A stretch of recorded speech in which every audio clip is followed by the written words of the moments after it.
Étudions maintenant les propriétés d'une fonction quadratique.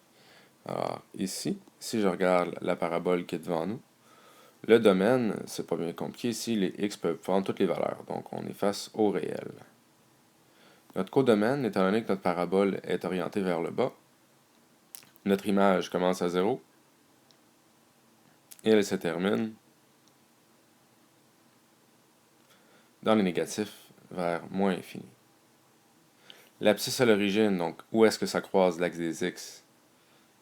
Bon, ça va tout le temps être 0, 0, donc 0. Même chose pour l'ordonnée à l'origine.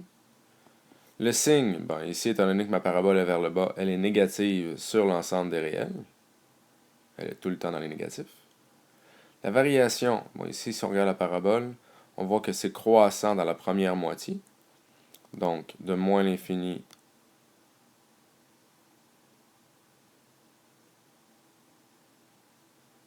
jusqu'à 0.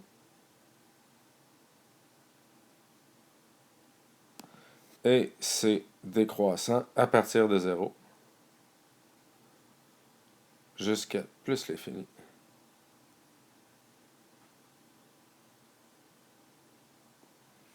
Et l'extrémum, donc est-ce qu'il y a un maximum ou un minimum? Il n'y a pas de minimum étant donné que ça continue jusqu'à moins l'infini.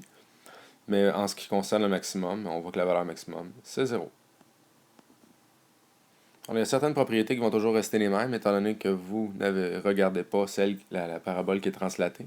Donc, étant donné que le seul paramètre avec lequel vous jouez, c'est le A, il y a certaines choses qui ne changeront jamais. Donc, entre autres, le domaine va tout le temps être les réels.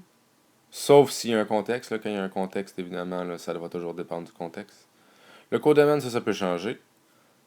L'abscisse à l'origine, c'est tout le temps 0. L'ordonnée à l'origine, c'est tout le temps 0.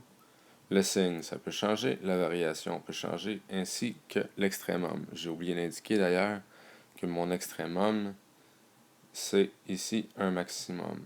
Donc, dans le fond, c'est ça qui peut changer. L'extrémum va tout le temps être 0.